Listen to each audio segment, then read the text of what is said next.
লেখক বীরকুমার শীর গল্প ভূতেদের বিধানসভা। ভূতেরা তো আর মানুষ না যে সরকার পক্ষ যে প্রস্তাব আনবে তার বিরোধিতা করবে আর ওয়ালে নেমে হাত পা ছুড়ে প্রতিবাদ করবে, চিৎকার করবে, মানছি না, মানব না, এই কালাইন বাতিল করতে হবে, করতে হবে, করতে হবে, কিংবা বিরোধী পক্ষ যা বলবে তা সব মিথ্যা চক্রান্ত বলে সরকারি পক্ষ উড়িয়ে দেবে। ভূতেরা হলো ভূত। ভূতেদের প্রধানমন্ত্রী সব পক্ষকে নিয়ে বসে দেশের সমস্যা নিয়ে আলোচনা করে।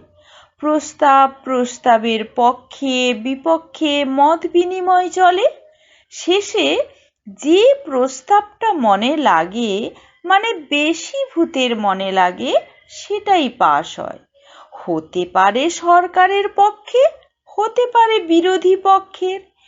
এই রকমই একটি সর্বদলীয় ভূত সভা বসেছে ভূতের রাজার বৈঠকখানায়। রোগা মাথা ভূত যখন ভূত হয়নি, মানে মানুষ ছিল, তখন ছিল সড়ক পরিবহন মন্ত্রী। খুব বেশি দিন ভূত হয়নি, হয়েছে তা প্রায় বছর চারেক। ভোটের সময় কে একটা বোমা মেরে খুলি উড়িয়ে দিয়েছিল, সেই থেকে ভূত। তা মাঝে মাঝে পূর্বজন্মের কথা মনে পড়ে যায়। সে বলল, ভূতেদের রাজ্যে কোনো স্থায়ী রাস্তা নেই, একটা স্থায়ী জাতীয় সড়ক তৈরি করা হোক, নাম হোক ভূতেশ্বর স্টেট হাইওয়ে। ভূতেশ্বর মানে ভূতেদের প্রধানমন্ত্রী বলল, নামটা কেমন কেমন, নাম হোক ভূত ন্যাশনাল হাইওয়ে। ভূতেদের বিরোধী দলের একজন বলল, ভূত ন্যাশনাল হাইওয়ে হলেও আপত্তি নেই, ভূতেশ্বর হাইওয়ে হলেও আপত্তি নেই, ব্যক্তিগত কোনো নাম তো নেই যে আপত্তি করা যাবে, মোদ্দা কথা হাইওয়ে হলেই হলো। প্রধানমন্ত্রী ভূতেশ্বর বলল, তা ঠিক, তা ঠিক। সরকারি পক্ষেরই একজন ঠোঁট কাটা ভূত বলল, তোমাদের যেমন বুদ্ধি, ভূতেদের আবার রাস্তা কি? সবটাই রাস্তা, আমরা যেখানে খুশি সেখানে যেতে পারি। তা ঠিক, তা ঠিক, মাথা রোগা ভূত বসে পড়ে। হাইওয়ে প্রস্তাব বাতিল হয়ে যায়। জলসেচ মন্ত্রী মাথা চুলকে বলে, তাহলে ড্রেনেজ ব্যবস্থা নিয়ে আলোচনা হোক। অর্থমন্ত্রী বললে, আলোচনা হতে পারে, তবে জনমুখী প্রকল্প বলা যাবে না কিছুতে। মানে জনগণ থুড়ি সাধারণ ভূতেরা এই নিয়ে উৎসাহ দেখাবে বলে তো মনে হয় না। কেন কেন? আমরা থাকি গাছের ডালে ডালে, খড়ের চিলে ছাদে, আমাদের ড্রেনেজ ব্যবস্থা নিয়ে তেমন কোনো সমস্যা আছে বলে তো মনে হয় না। তা ঠিক, তা ঠিক।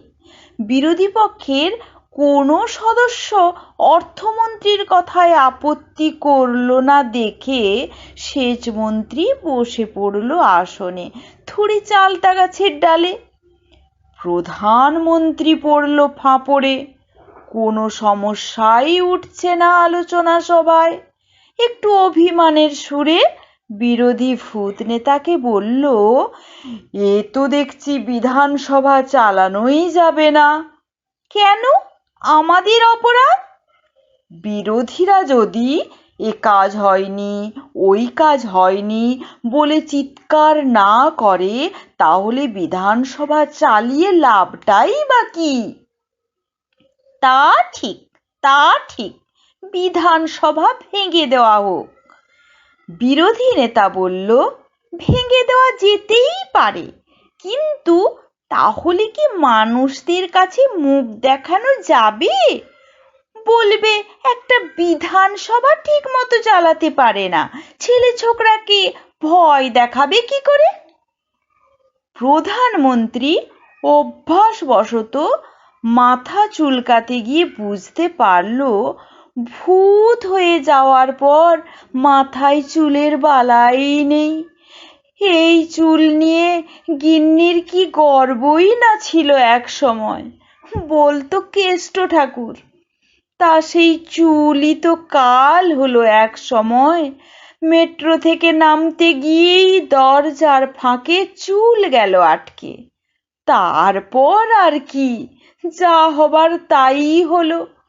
মর্গে কয়েকদিন থেকে যখন পরিবারের হাতে যেতে পারলো, ততদিনে শাস্ত্রমতে 10 দফা দোষ লেগেছে।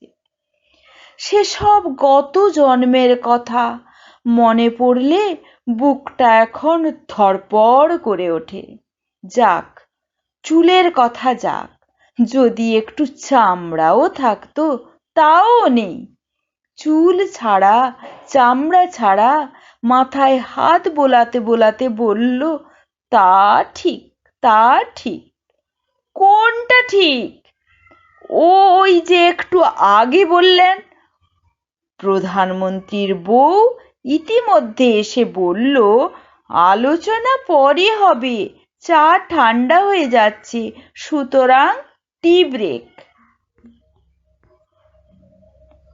আলোচনার আগে এতক্ষণ চুপ করে বসে থাকা না সরকারি পক্ষ না বিরোধী পক্ষ।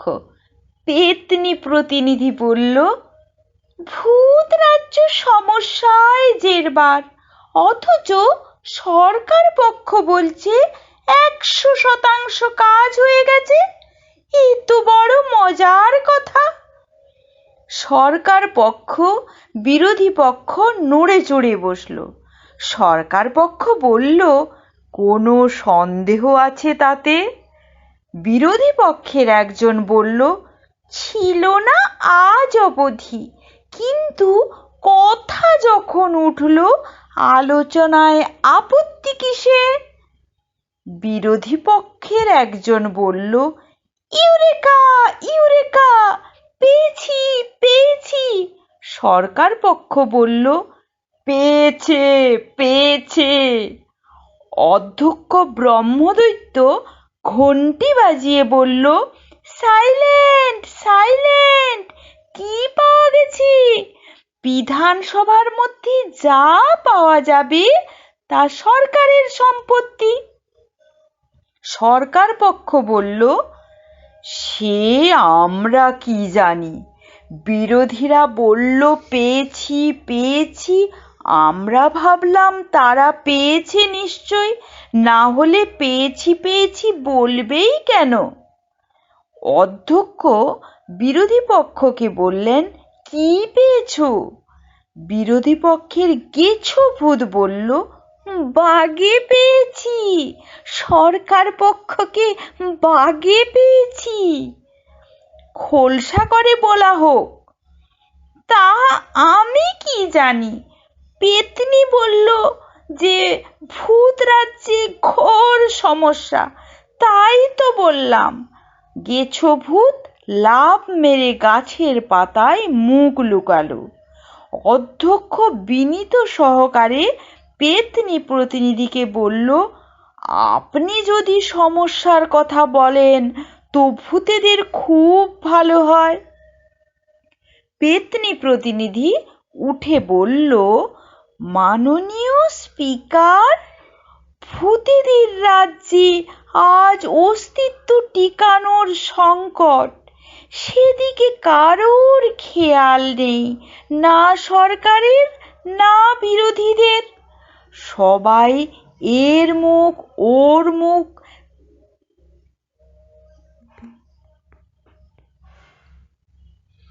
সবাই এর মুখ তার মুখের দিকে তাকালো। সরকার পক্ষ তাকালো বিরোধী পক্ষের দিকে, বিরোধী পক্ষ সরকারি পক্ষের দিকে। যদিও এর মুখ তার মুখ না বলে এদিক ওদিক বলাই ভালো। কার যে কি মুখ সে নিজেই জানে না। পেতনি বলল, ভূতেদের জনসংখ্যা বৃদ্ধি একটা জ্বলন্ত সমস্যা। দিন দিন ভূত বাড়ছে। সরকার পক্ষ বলল, বাড়বে না, মানুষদের রাজ্যে খুন দুর্ঘটনা তো আকছারই ঘটছে। বিরোধী পক্ষ বলল, তো? সরকার পক্ষ বলল, ফ্যামিলি প্ল্যানিং করে যে ভূত সংখ্যা কমানো যাবে সে উপায়ও তো নেই। পেতনি বলল, অথচ ভূতেদের আস্তানা দিন দিন কমছে। মানুষেরা গাছ কেটে সাফ করে দিচ্ছে, বড় বাড়ি সংস্কার করে হেরিটেজ বিল্ডিং করেছে। এ নিয়ে কোনো বাদ প্রতিবাদ নেই।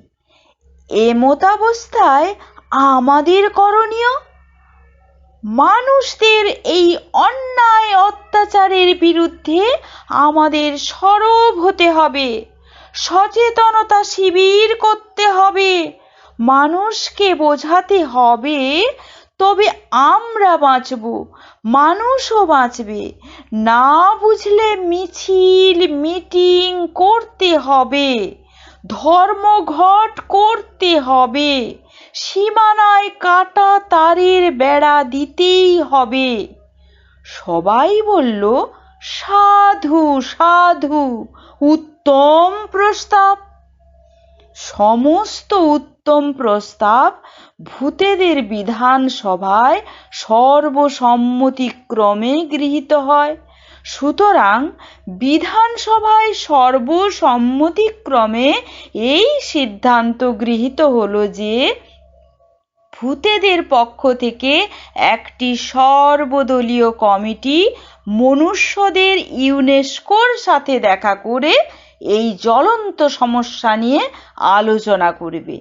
মানলে ভালো, না মানলে তো ভূতের নাচন।